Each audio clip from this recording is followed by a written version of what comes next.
Hello and welcome to a comprehensive review of the Fatal Frame series. In this set of reviews, I will be reviewing every single Fatal Frame game released as of January 2026, minus any spin-offs and DS games. I was originally only going to review Mask of the Lunar Eclipse as my wife and I finished our full gameplay on stream, as well as for 5, but after we finished 5, I kind of just figured, hey, why not do them all at once? This video has been a long time coming, and I finally got around to finalizing the script and kind of getting all my thoughts here. So, I'm going to try to avoid any major spoilers, but be warned, there might be a few minor ones, especially in the earlier Fatal Frame, since those games are, 20 plus years old now at this point. So here we go.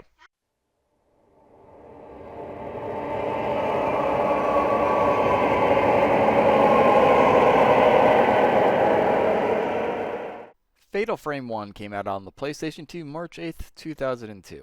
It was later ported to the Xbox with an enhanced feature and bonus content. I have played both, and the Xbox PS3 port of the extended version is what I'm going to be talking about here, as I feel it's the superior version just in general. The game follows Miku Hanesaki as she searches for her brother Mafuyu, who went missing with his mentor and his colleagues as they were investigating the Himuro mansion. Her search leads her to uncover the cause of the mansion's curse and how to lift it. Now, the fun thing with the first Fatal Frame is that it has the subline based on a true story, which 13-year-old me at the time thought was the coolest thing ever because it was a real-life ghost story. And then older me found out that no, it's not based on any true events, but loosely based on some urban legends and a couple of haunted houses that were said to be the site of some murders in Japan. Anyways, as Miku, your goal is to explore the mansion, find clues, fight off ghosts, and solve puzzles as you try to survive the endless night of the mansion.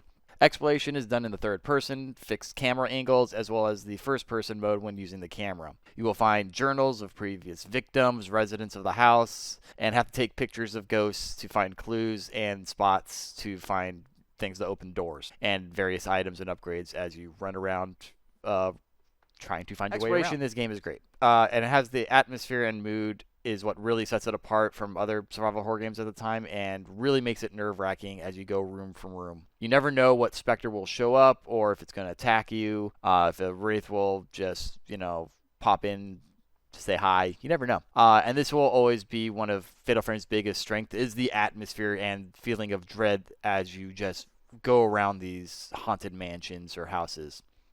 In these areas. The other two big survival horror games, Silent Hill and Resident Evil, are creepy, but like I said, Fatal Frame just, that's its whole thing, is its atmosphere of building terror in the player. Moving around is alright. It's a bit clunky if you're not familiar with fixed camera angles. This is like the original Resident Evil series where you turn a corner and it's now a new angle of wherever you're at or a new room, and you only get that set angle. You can't change it, which will turn some people off if you're okay with that. I'm fine with that. So that's what I grew up with, so it's not as big of a jolt for me. But if you are newer into gaming and never had to really deal with the fixed camera angle kind of stuff, it is a little jarring and disorienting at times. But with that said, it's never really hard to get around. The only issue is that it is easy to get lost or not know where to go at times. Specters can be hard to get pictures of, and sometimes they'll like pop in at a weird angle, and because it's a fixed camera angle, it just causes that to be kind of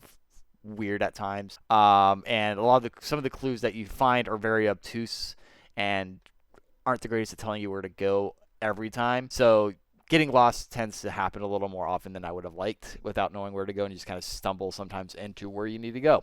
Combat involves you going around in the camera mode and taking pictures to do damage to ghosts using various levels of film. Teleport, fly, move through walls, and other things ghosts are said, to do, normal ghosty things. Now, combat overall is slow, and some ghosts can be a pain due to movements in tight corridors, and being able to move through walls is can make them a little bit harder than they should be at times. But I like it. I mean, they're ghosts. They're doing ghosty things. I also like the reward of if you wait till the last second, you can do extra damage with Fatal Frame shots, giving you kind of a risk-reward situation. If you can risk for that extra damage or play it safe, up to you. But it really does allow you to play, a little more risky. And if you do it right, you do more damage and kill things faster. It's also necessary to do for combat to get points. And the better shots you get, and more fatal frames and damage multipliers you get, that's how you upgrade your camera, is with these points. So the better you do in combat, the better your camera overall becomes. So once again, there's that risk-reward kind of situation going on here as well. You also get abilities like slow, push, back, and extra damage as you take pictures. Only time combat can get kind of frustrating is when there's more than 2 ghosts on the screen, because now you have to track 2 that are teleporting, flying, and going all over the place, as well as, once again, it's not really built for multiple enemies. Just the way the rooms are built, as well as, once again, fixed camera angles and all that, it's just really hard to do more than 1 ghost. It's doable, but it's not as fun and can get kind of frustrating at times.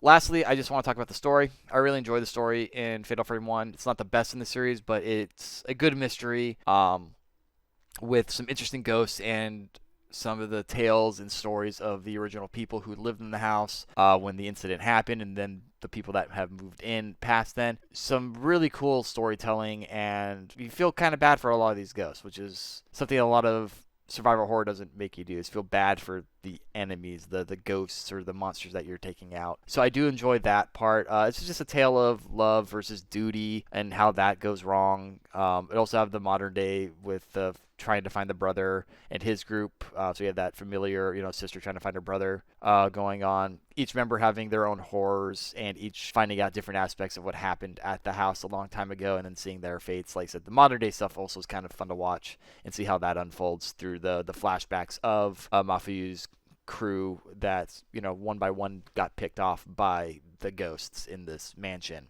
If I had to rate it, it would be a solid 8 out of 10. It holds up well despite some minor issues with movement and combat. If you've never played it, I would give it a shot. Like I said, just be ready for a little bit of old school jank, like I said, specifically with the fixed camera angle perspective.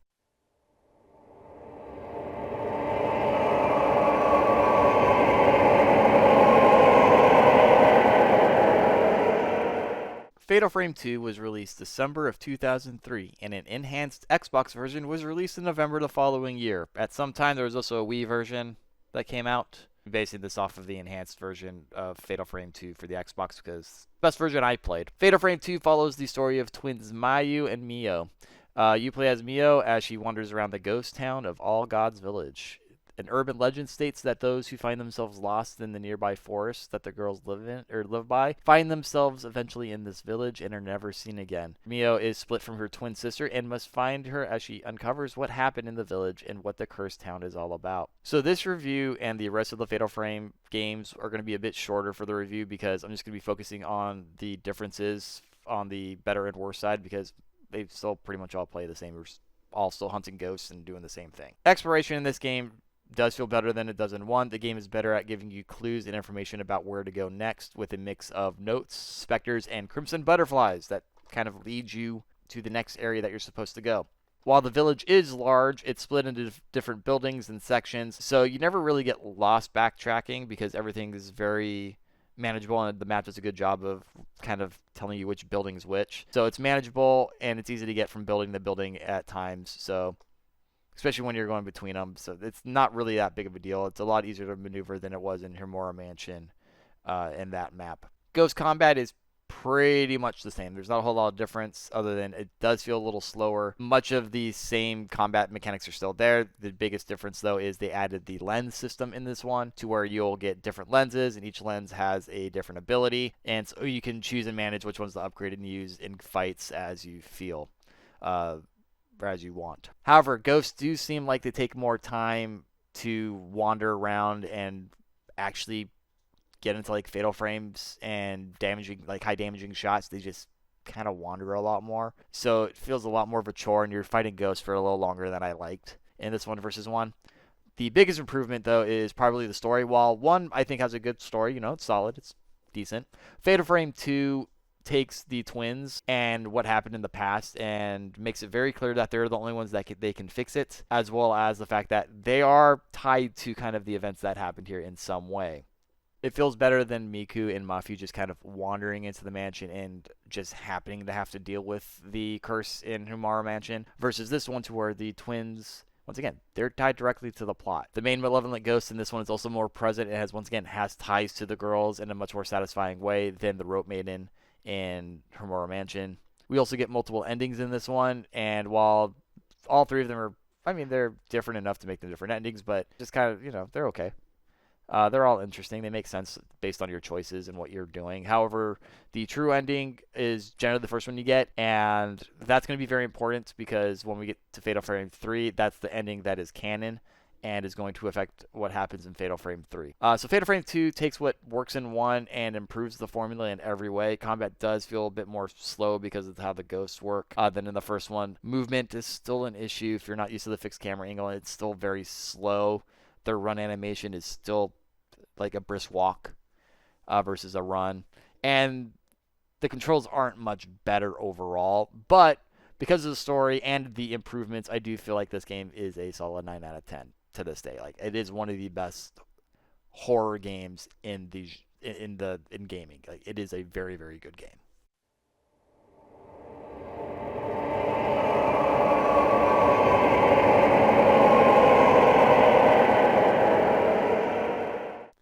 Fatal Frame 3 was released in November 2005. There's no enhanced version or other version other than the PS2 version and a PS3 port version that you could play. Fatal Frame 3 follows Rape as she is dealing with the death of her fiancé Yu in a car crash in which she was the sole survivor. Survivor's guilt plagues her, and when she sleeps, she finds herself in a strange mansion known as the Mansion of Sleep. Here, those plagued by their guilt are killed as a mysterious tattoo engulfs their body. Rei and her assistant Miku, same Miku from the first Fatal Frame, and Kei, the uncle of Mio and Mayu from Fatal Frame 2, must find a way to lift the curse before they all die from the curse of the tattoo. Exploration in 3 is a mixed bag for me. There are some improvements from 2 that are helping the player get from where they want to go. It's not as well done as it is in 2 because I think the Crimson Butterflies really helps you find your way in that one. 3, it's just really, really big. And there's not a whole, like, you'll get notes, and once again, they're a little more cryptic like they are in 1. Not as cryptic. You have an idea, but the mansion is just so big, especially in the later parts of the game, that it's just hard to get around at times. And it's probably the biggest pain in the series today, is just getting around the mansion asleep in some of the later chapters. Especially since a lot of the rooms also look the same. It's easy to get lost, and backtracking, like I said, because of the size, just takes forever. The controls still not being the best. Running around is still slowest, and it will always be the original trilogy's biggest sin. Is just how slow and like sluggish walking is and running is. On top of that, the last few chapters of this game drag on. They are way too long, and once again, that's due to the map size and just the general gameplay mechanics that they introduce in the later half. Just make it so long, and that's really a shame because I do think that the Mansion of Sleep is by far the best Fatal Frame location in the series. Like, I like Old God's Village. It's a cool village. Nomura Mansion is cool. The later games have some cool environments, but the Mansion of Sleep is really, really cool. It is also probably the most dread-filled location in the entire series. It is terrifying. 3 is the ultimate showing of what Team Zero's mastery in creating an atmosphere, like horror atmosphere, is. Like, it is peak atmosphere in this mansion. The manor's many rooms on how it ties to locations from the other games is also really cool. You'll see locations from Fatal Frame 2 and 1 in here because, once again, this is a sleep mansion, so it preys upon whoever's in there has a different experience based on their trauma and their guilt. They also add in kind of a real-world section to where you're in Ray's home, and you do some investigation via phone calls and looking at notes in your library and looking around the house. And at first, it's normal. You know, you're doing some normal things, but as the game progresses, some of the ghosts start bleeding into the real world. It's very similar to if you've played Silent Hill 4, The Apartment. And as that game progresses, The Apartment starts getting creepier and creepier, and things start getting, more otherworldly. The home works that way. I think The Apartment does it better in Silent Hill, but this one does a really good job of kind of, as the game progresses, just that slow intrusion of ghosts and the other world kind of aspect creeping into the real world for her. Now, the only issue with the home is that there's not a whole lot of stuff to do in there. It's a very small apartment, and if you don't know what to click on, it could take a while to get through there. It's kind of boring. Like I said, the later part gets more interesting because then you can start seeing some of the ghosts and stuff hiding around and stuff. But earlier parts, it's kind of slow. Does hurt the pacing early on, and it's not the best implementation of it. But it is, I think, a good idea. I love the idea, but it needed a little bit more work. And I think once again, once we get to Fatal Frame 5, I do think it gets better there. Combat also feels improved and more in line with one's pace than two's. Ghosts are a little bit more aggressive, and it has the camera improvements for two, so I think it's the best combat in the original trilogy. Also, for each of the three characters that you do get to play as, since this is the first time that they're doing that, is you have three characters you're going around as. Each one does play slightly different, giving a nice variety to how you have to go about challenging ghosts and progressing and running around the mansion asleep. And this is something the three character kind of formula does carry forward through the rest of Fatal Frame 4 and 5. And the story is almost perfect. While I think 2 does a good job of tying the main characters to the events on why the curse is here, 3 does a good job with, I think, more of the theming of the story, with survivor's guilt and depression being a major theme of the game, and all the characters are suffering from some type of survivor's guilt outside of Kay. Ray has the car crash in which she also wished she had died with her fiance. You have Miku, who survived the manor and is dealing with the loss of her brother and his team and all the things that she unfortunately went with. Kay is kind of a stand-in for 2, because like I said, Miyu and Mayu are involved in the game, and their story does tie into what he's trying to do. So, like I said, I don't want to spoil the ending of 2, but the end, like I said, the ending of 2 does influence this game and is why they're involved. So, like I said, 3 is more of an exploration of survivor's guilt and how it affects people differently. All the main characters, once again, they deal with different things in the mansion differently because of what they've gone through, what they've seen. So that's how you get some of the previous areas from other games into this one, which, once again, it's kind of cool. Just, once again, makes the mansion of sleep way, way, way too big, and towards the ending where you have to go through all of them at once kind of stuff. Overall, I think 3 is actually kind of overlooked.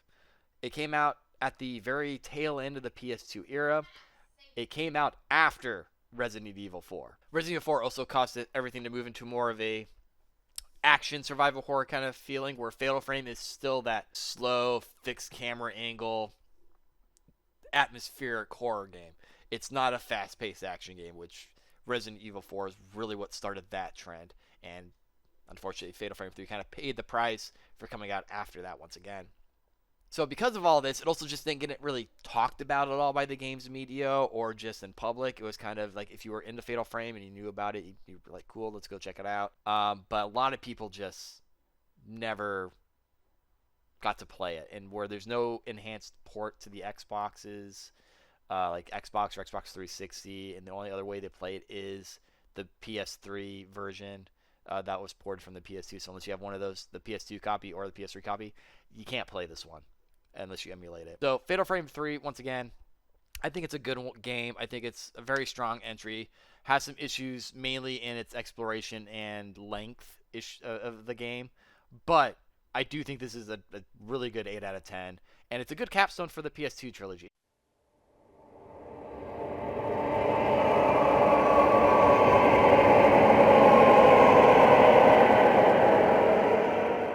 Fatal Frame 4 Mask of the Lunar Eclipse was originally released in Japan only for the Wii in July of 2013. A Western release finally happened in 2023 due to the success of the remaster of Fatal Frame 5. Fatal Frame 4 follows Misaki and Ruka, 2 girls of 5 who had been kidnapped years prior and forced to do a ritual that caused them to lose their memories and eventually caused everybody on the island to die shortly after. Recently, 2 of the girls have died mysteriously, and the remaining 3 girls head back to the island of Rogetsu, where the event happened, to figure out what's going on and hopefully fix it before they die. You also play as Choziro, a private detective who found the girls originally and has come back to the island to find the girls that came back, with Rukia's mother being the one that hired him. All 3 uncover what happened on the island 10 years ago, the girls trying to remember what happened and how they are connected to what happened, and the ghosts on the island. And Chizuru tries to find the ones responsible for what happened as he looks for the girls at the same time. My wife and I started playing this one and we finished on stream, and that's what prompted these videos. Fatal Frame 4 adds a lot of cool things to the formula when it comes to gameplay and exploration. In terms of exploration, the game gets rid of the fixed camera angles for the more over the shoulder, in line with where Silent Hill and Resident Evil and other survival horror games are going. I have mixed feelings overall because, once again, I do like the fixed camera, but I do prefer the over the shoulder view overall. So it's kind of sad to see that kind of finally die off, the fixed camera. We still get it every now and then with some more retro survival horror games, but everything's now over the shoulder, and I do think that's a better way to do it. I just miss the way that developers could craft a room and how a player would experience that room, because you're forced to see it only one way versus the over the shoulder view. However, with how Fatal Frame does like the specters and like how quickly sometimes you have to move and get pictures of ghosts, I do think over the shoulder actually works in its favor on that front. I do think you just lose a little bit more of that.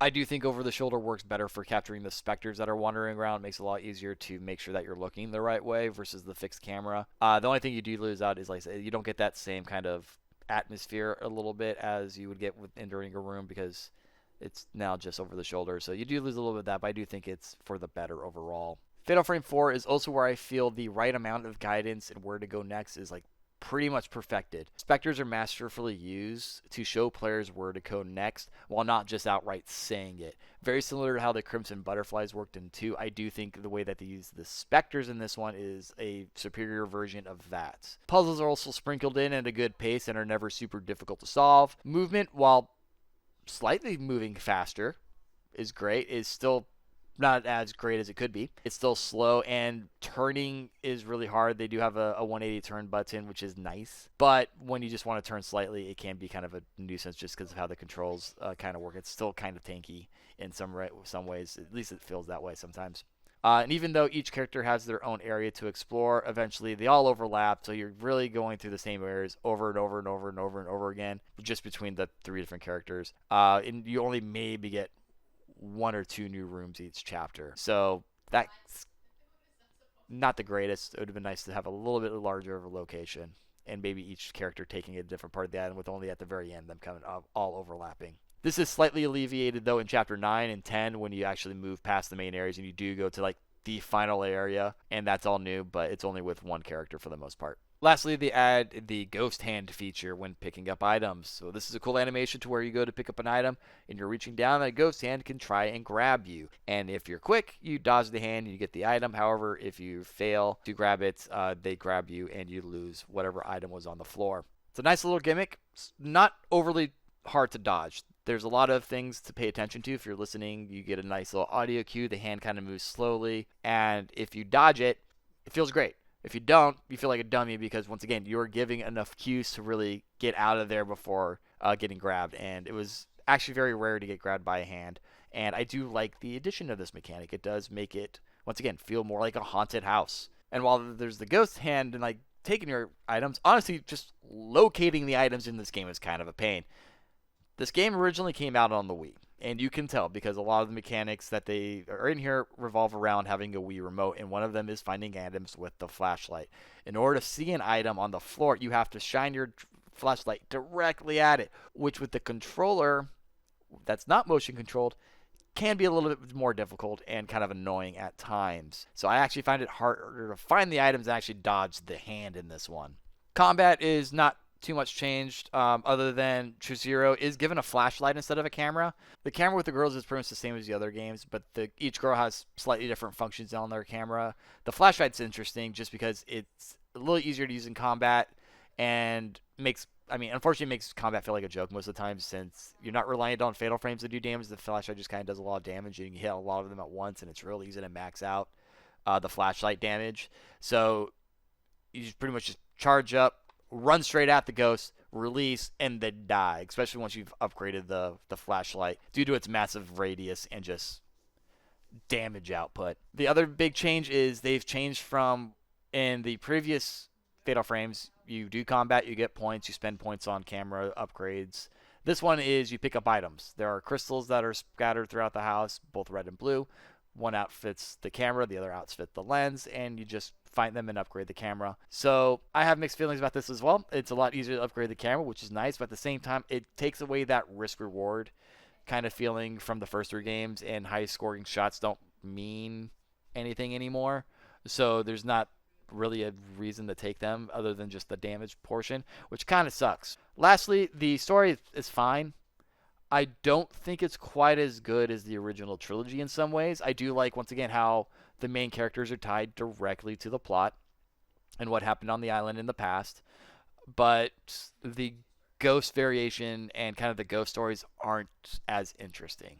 And I think that's what hurts this game the most. And even the main characters, they're just not overly interesting. And that's kind of the backdrop when you do kind of an amnesia kind of stuff, is they don't have much of a personality because they don't remember anything. Rukia is by far the most interesting of the 3, just because she does the most and you get the most information on her. Chizuru is kind of cool, but the other girl that you play as, I can't even remember her name. That's how memorable she was.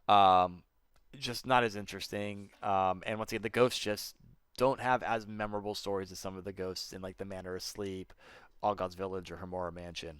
A lot of them also just have very similar stories, and like I said, they're just design-wise. There's maybe, once again, 2 or 3 really like cool designed ghosts, but that's about it. Fatal Frame does a lot of things right. It adds actual new gameplay mechanics and elements that I think improved. My wife and I enjoyed our time playing this together. However, I do think the the overall story, characters, and ghosts are not quite the level as some of the original trilogy. Movement is better.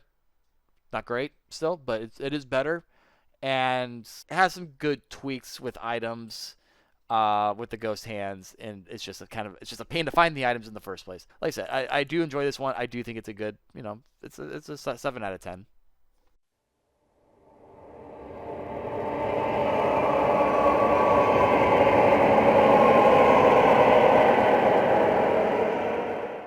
Fatal Frame 5 Mania of Blackwater was released in October of 2015 for the Wii U, and a remaster was released in October of 2021 for modern consoles. I actually reviewed the Wii U version when it came out back in the day, so it's kind of fun going back to this one and seeing how well it aged and how the remaster changed things and if it made it better. It's also interesting how most people in the West played 5 before 4, because obviously we didn't get 4 because it was a Japanese exclusive until 2023. So unless you had a modded Wii and got a Japanese console version or disc and modded your console to be able to play it with the Fran translation mod that was done.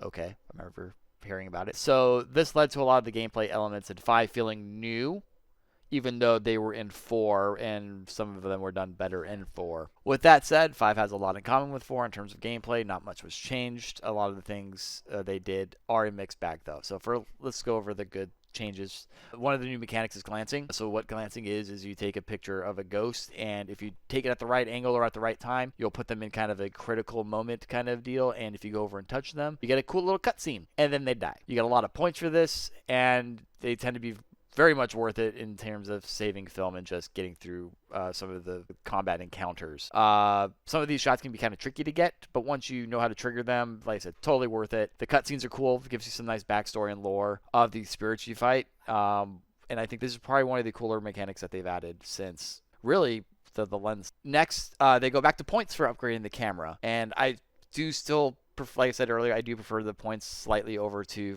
4's finding the items and using them, because I like that risk reward kind of coming into play of wanting to try to go for the more risky Fatal Frame shot than just, using the Type 7 weak film or whatever just to kill them, slowly but, surely. And it just feels more rewarding to find or to get the points and just finding stuff on the ground. For combat, you now have multiple spots you can hit on a ghost, and the more spots you hit, the more damage you do. And once again, that's going to tie into some of the glancing stuff. Some of them are weak spots so that you can do more damage. You can tilt the camera angle for at distance, so you can hit more of these shots. Once again, this is on the Wii U, so they use kind of the what you could do with the tablet for the Wii U at the time, and it adds a little bit of like, you want to be at the right distance for these shots in order to hit the most points, or for certain glancing shots and stuff. So it adds a little bit of strategy. So I do like that aspect. Lastly, they added chapter select, so now you don't have to play the whole damn game to go find ghosts that you missed. So, yay! They also brought back the home base from 3. So now you have the main character shop. Every now and then, ghosts start attacking it. It's a little bigger than than Ray's house. There's a little bit more to do there. It's actually still hard to get around at times because it is very plain looking. But I do like how ghosts are, you deal with it and kind of ghost waves and things happen there a little more frequently, and you actually have to do combat and stuff there. So it's kind of a nice little step up from 3. Still, I think hurts pacing overall at some times, but I do like this house over 3. So there's a nice little improvement there. Now for all the negatives. So now for the negatives. One thing I think Fatal Frame 4 had nailed down was the difficulty of the Wandering Spirits. 5 returns to more of the original trilogy kind of difficulty, where you just kind of have to know and where and when they're going to show up, versus just having some okay reflex. You have to have split-second reflexes. You just memorize where they're going to show up, how fast you go, where to put the camera. And with the chapter select, it's kind of it negates that a little bit, but it's still a pain to catch some of these ghosts. Also, they are spread out in much larger areas, some of these ghosts. So you're going to be missing them unless, once again, you know exactly where to go, or you backtrack the entire thing every single time, because this is a lot more open area. So it can be kind of a pain for completionists, which I try to be when I like a game. Ghost hands are back, and they're way more annoying in this one.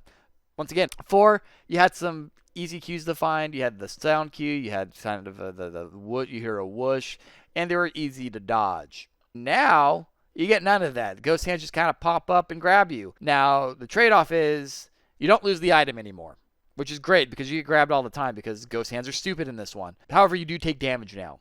I do think it's unfair. I don't think the trade-off was fully worth it, because all they had to do is, if they would have kept the sound cues in from 4 and do it the exact same way and do the damage versus losing item, I do think that would have been probably the perfect balance for the ghost hand mechanic.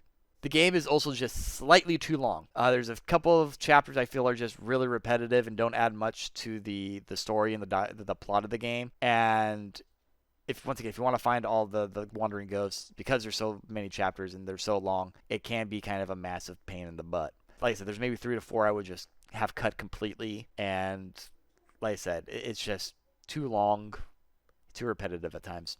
As for the overall story, I do think it actually does pretty well. I don't like that they introduced kind of this very dark material with suicide specifically, and that's dropped pretty quick. Like the first maybe 4 or 5 chapters deals pretty heavily with that, and then as the further you get, it just kind of goes further and further back into the background outside of maybe 1 or 2 things. But it goes away, and it's kind of sad because I do like kind of that exploration of suicide, depression, and all that. Kind of like how they explored a little bit in 3 without the suicide angle. The lore and the mystery behind the mountains also, I think, pretty good. Characters are okay. Once again, Yuri is the main character, so she has, I think, the best story out of the 3. She has the best arc. Ren, I think he had some potential. I do think they kind of don't utilize it as best as they could have, but once again, not bad. Didn't mind him. Miyu is my least favorite out of the 3. It's not that she's bad, it's just I feel she has the weakest arc, and a lot of times I feel she's just there so they can say, hey, look, it's a tie back to Fatal Frame 1 once you figure that part out. And because of that, it feels more like she's kind of shoehorned in there versus Yuri, who actually has a tie to everything. And same with Ren, just tying so much better with the story, and she's just kind of there.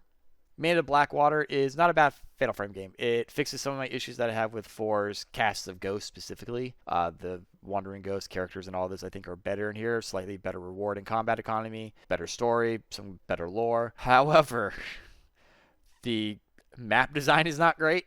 The length is a little too long. Going backwards, how they did the wandering ghosts and wandering spirits in 4 I think were perfect, and they went backwards with that design. One of the 3 characters I just feel is just kind of lackluster and just kind of there, and that kind of hurts it. So Made of Blackwater also gets a 7 out of 10. Fixes some of my issues from 4, creates some whole new ones, and never quite gets to the heights of where I think 1 through 3 are.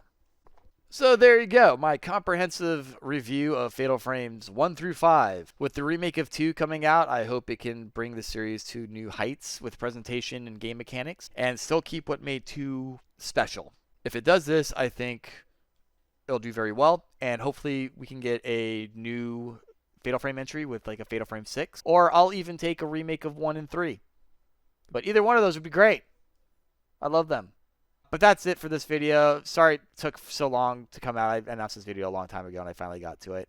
There's been issues with work and issues that have put me in not a great place. However, I'm hopefully getting out of that funk and be pumping out videos at least once a month again, like I had originally planned. I have a couple concepts for a few videos. Not reviews right now. Like I said, this is kind of the last review I want to do for a while until maybe Fatal Frame 2 or something. Or Neo 3 if I finish that or something.